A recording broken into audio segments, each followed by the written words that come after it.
और इस वक्त सागर में प्रधानमंत्री नरेंद्र मोदी जनसभा को संबोधित कर रहे हैं।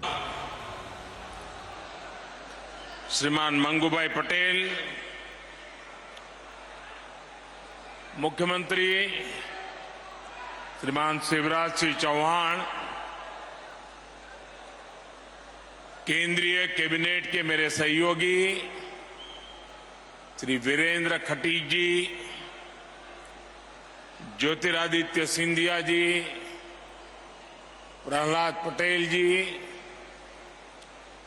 मध्य प्रदेश सरकार के मंत्रीगण, सभी सांसद, अलग अलग स्थानों से पधारे सभी पूज्य संतगण और विशाल संख्या में आए हुए मेरे प्यारे भाइयों और बहनों,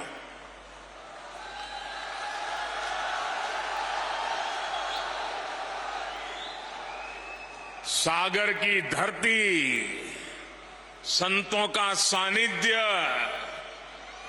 संत रविदास जी का आशीर्वाद और समाज के हर वर्ग से, हर कोने से इतनी बड़ी संख्या में आशीर्वाद देने के लिए आए हुए आप सब महानुभाव, आज सागर में समरसता का महासागर उमड़ा हुआ है।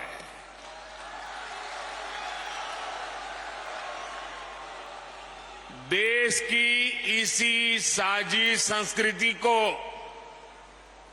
और समृद्ध करने के लिए आज यहां संत रविदास स्मारक एवं कला संग्रहालय की नींव पड़ी है।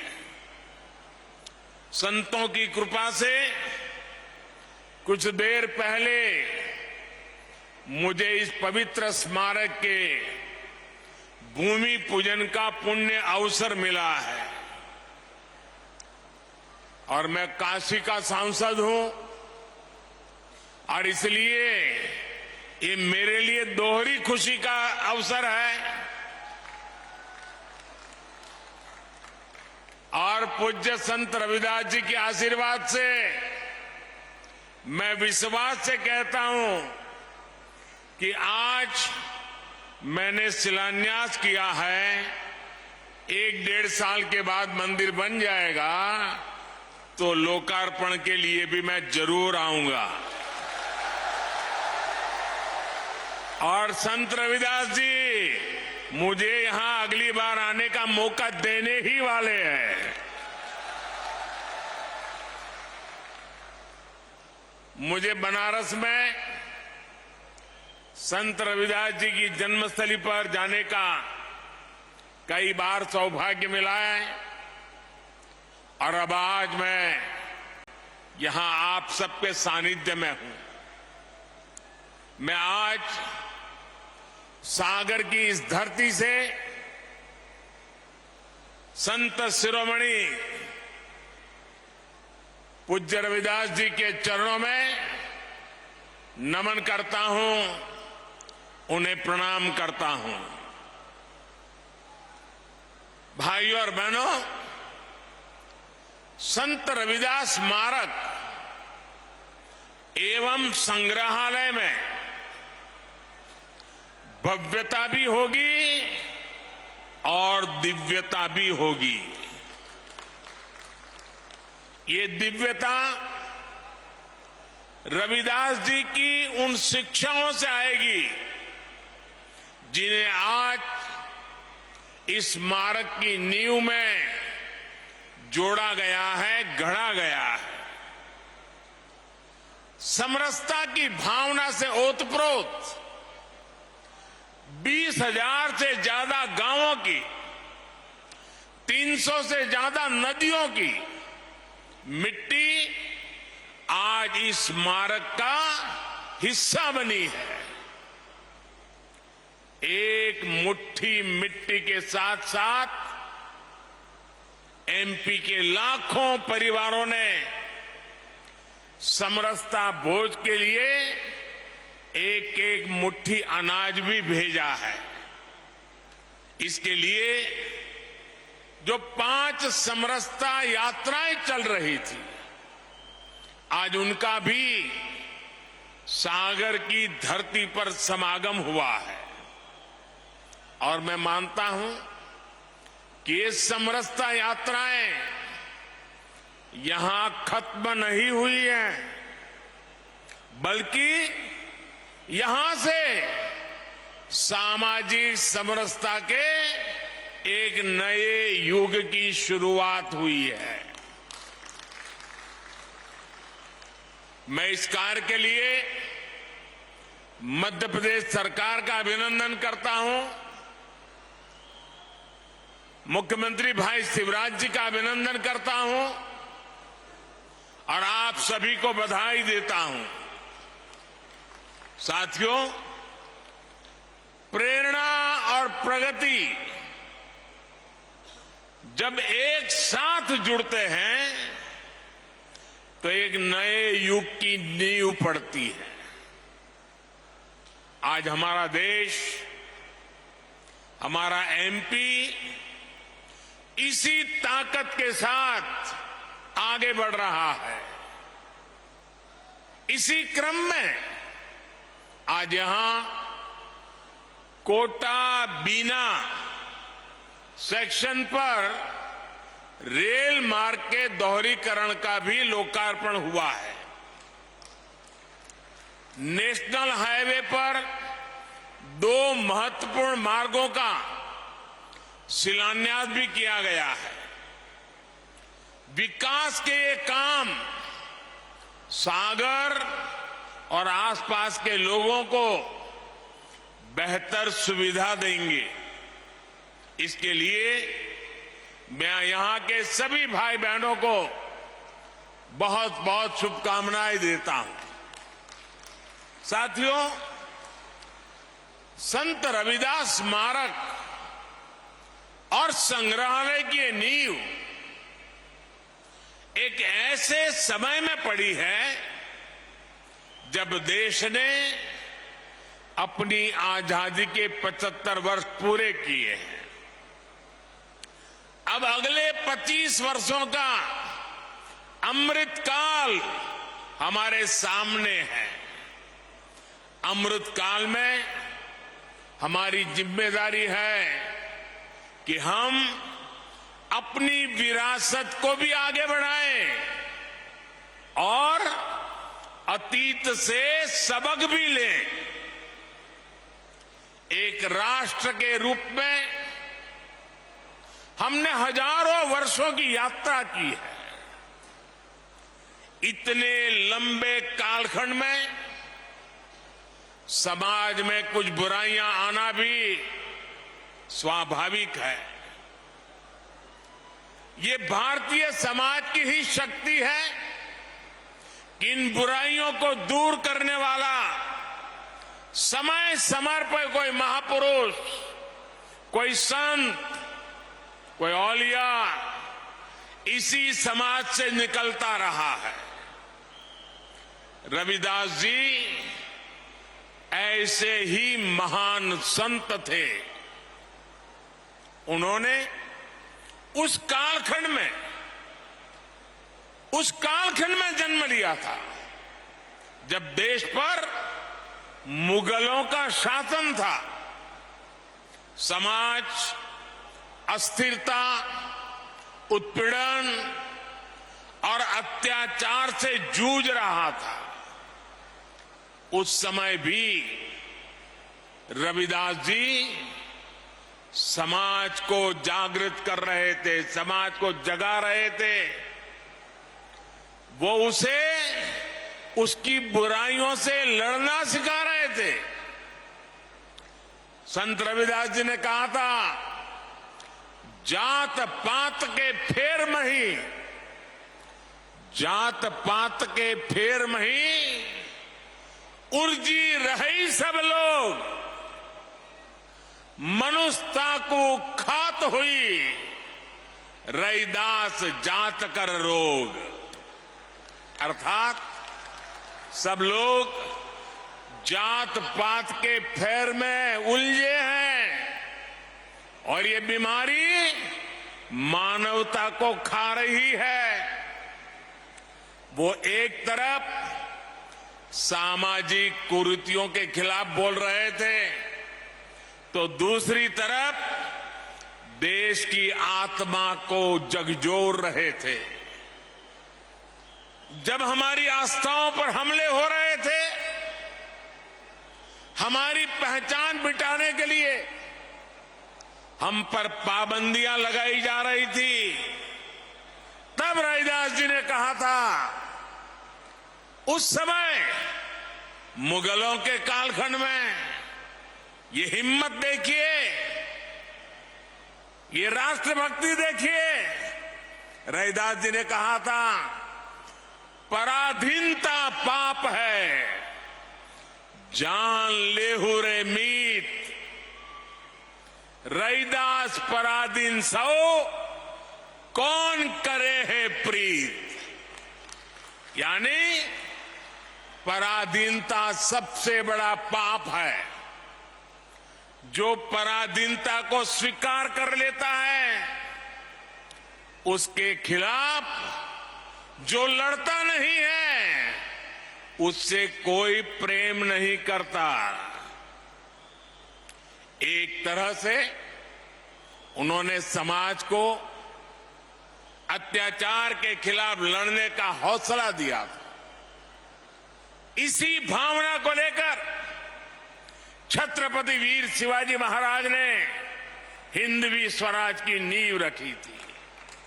यही भावना आजादी की लड़ाई में लाखों लाख स्वाधीनता सेनानियों के दिलों में थी और इसी भावना को लेकर आज देश गुलामी की मानसिकता से मुक्ति के संकल्प पर आगे बढ़ रहा है। साथियों, रैदास जी ने अपने एक दोहे में कहा है और अभी शिवराज जी ने उसका उल्लेख भी किया, ऐसा चाहूं राज में, ऐसा चाहूं राज में, जहां मिले सबन को अन्न, छोट बड़ों सब संबसे, रैदास रहे प्रसन्न। यानी समाज ऐसा होना चाहिए जिसमें कोई भी भूखा न रहे, छोटा बड़ा इससे ऊपर उठकर सब लोग मिलकर साथ रहे। आज आजादी के अमृत काल में हम देश को गरीबी और भूख से मुक्त करने के लिए प्रयास कर रहे हैं। आपने देखा है, कोरोना की इतनी बड़ी महामारी आई, पूरी दुनिया की व्यवस्थाएं चरमरा गई, ठप पड़ गई। भारत के गरीब तबके के लिए, दलित आदिवासी के लिए हर कोई आशंका जता रहा था। कहा जा रहा था कि 100 साल बाद इतनी बड़ी आपदा आई है, समाज का ये तबका कैसे रह पाएगा। लेकिन तब मैंने ये तय किया कि चाहे जो हो जाए, मैं मेरे गरीब भाई बहन को खाली पेट सोने नहीं दूंगा।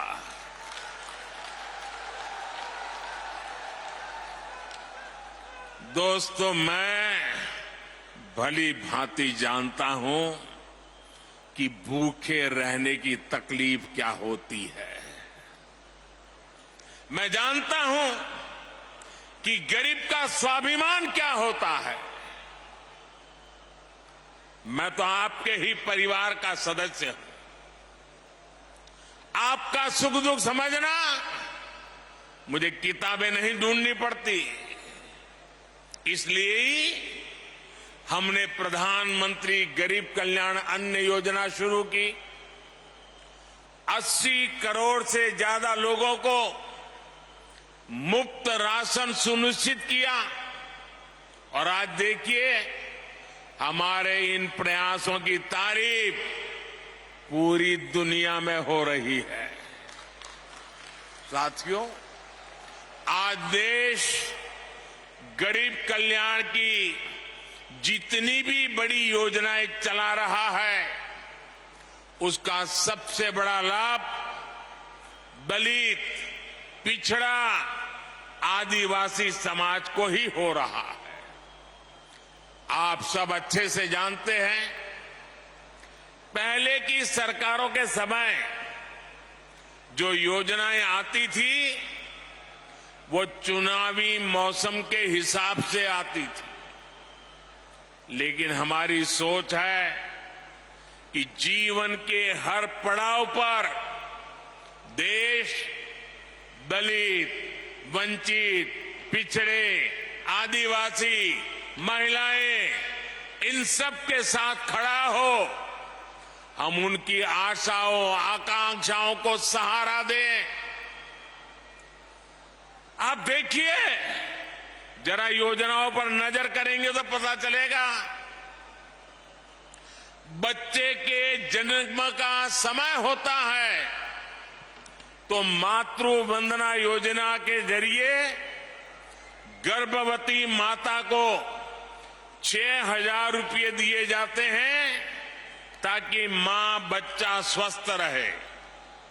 आप भी जानते हैं कि जन्म के बाद बच्चों को बीमारियों का, संक्रामक रोगों का खतरा होता है। गरीबी के कारण दलित, आदिवासी बस्तियों में इनकी सबसे ज्यादा मार होती है।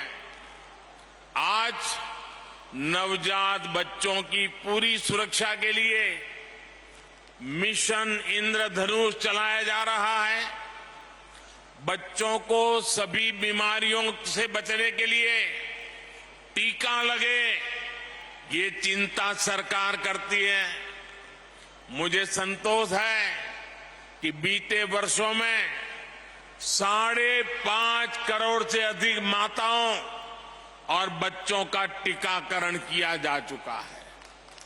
साथियों, आज हम देश के 7 करोड़ भाई बहनों को सिकल सेल एनीमिया से मुक्ति के लिए अभियान चला रहे हैं।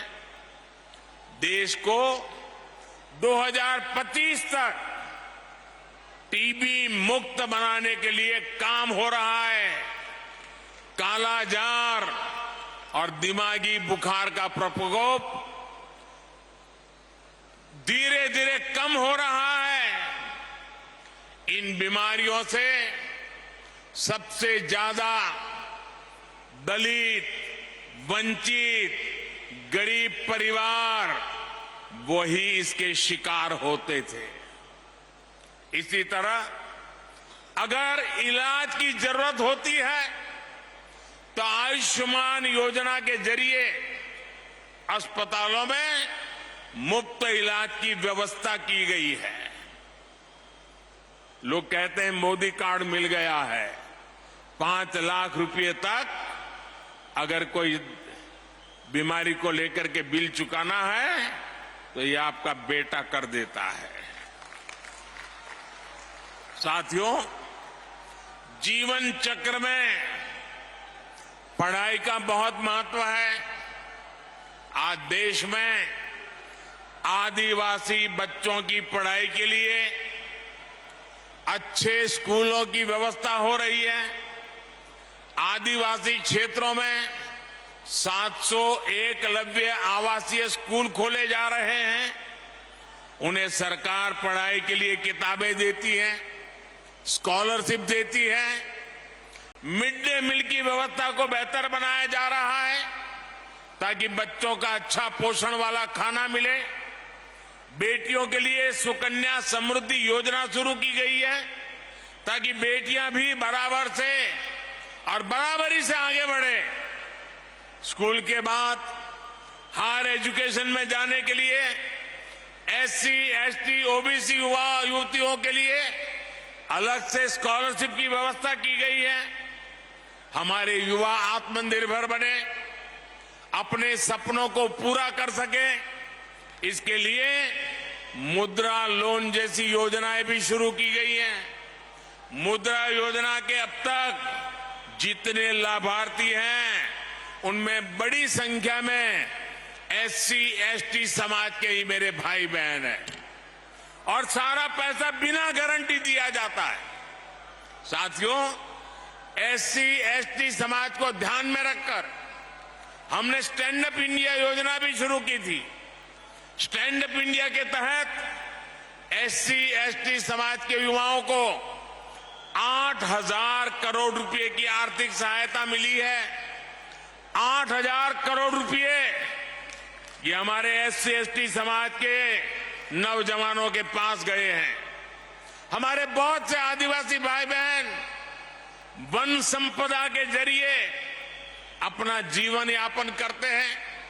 उनके लिए देश वन धन योजना चला रहा है। आज करीब 90 वन उत्पाद को एमएसपी का लाभ भी मिल रहा है। इतना ही नहीं, कोई भी दलित, वंचित, पिछड़ा बिना घर के न रहे। हर गरीब के सर पे छत हो, इसके लिए प्रधानमंत्री आवास भी दिए जा रहे हैं। घर में सभी जरूरी सुविधाएं हो, इसके लिए बिजली कनेक्शन, पानी कनेक्शन भी मुफ्त दिया गया है। इसका परिणाम है कि एसटी, एसटी समाज के लोग आज अपने पैरों पर खड़े हो रहे हैं।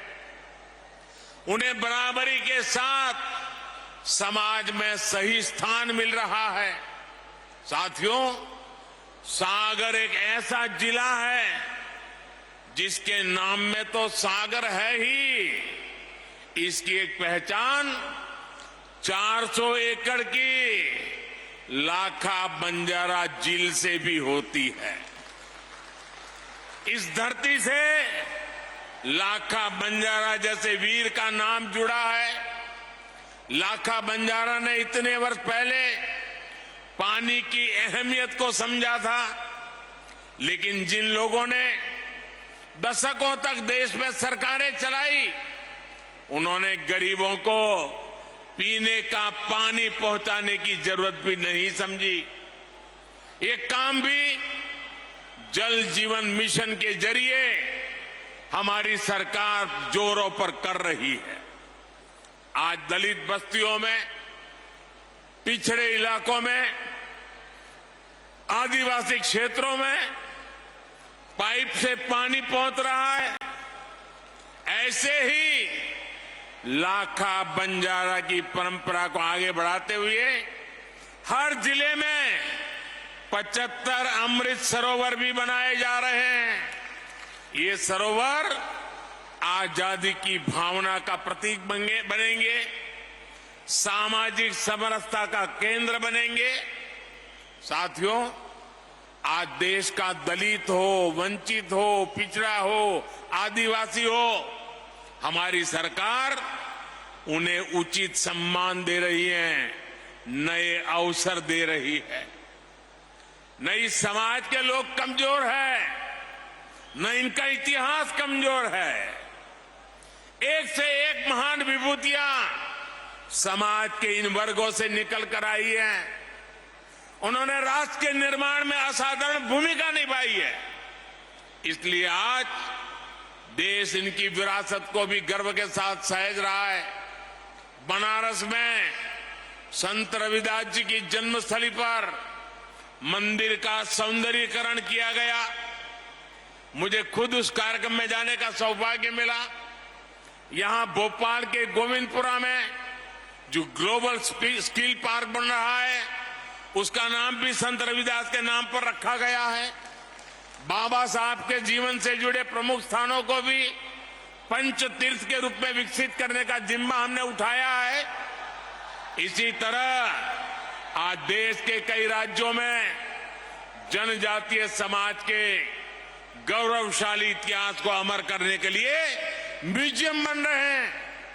भगवान बिरसा मुंडा के जन्मदिन को देश ने जनजातीय गौरव दिवस के रूप में मनाने की परंपरा शुरू की है। मध्य प्रदेश में भी हबीबगंज रेलवे स्टेशन का नाम गौंड समाज की रानी कमलापति के नाम पर रखा गया है। पाताल पानी स्टेशन का नाम टंटिया मामा के नाम पर किया है। आज पहली बार देश में दलित, पिछड़ा और आदिवासी परंपरा को वो सम्मान मिल रहा है जिसके ये समाज के लोग हकदार थे। हमें सबका साथ, सबका विकास, सबका विश्वास और सबका प्रयास के इसी संकल्प को लेकर आगे बढ़ना है। मुझे भरोसा है देश की इस यात्रा में संत रविदास की शिक्षाएं हम सब देशवासियों को एकजुट करती रहेगी। हम साथ मिलकर बिना रुके भारत को विकसित राष्ट्र बनाएंगे। इसी भावना के साथ आप सभी को बहुत बहुत धन्यवाद, बहुत बहुत शुभकामनाएं। धन्यवाद। बहुत बहुत धन्यवाद।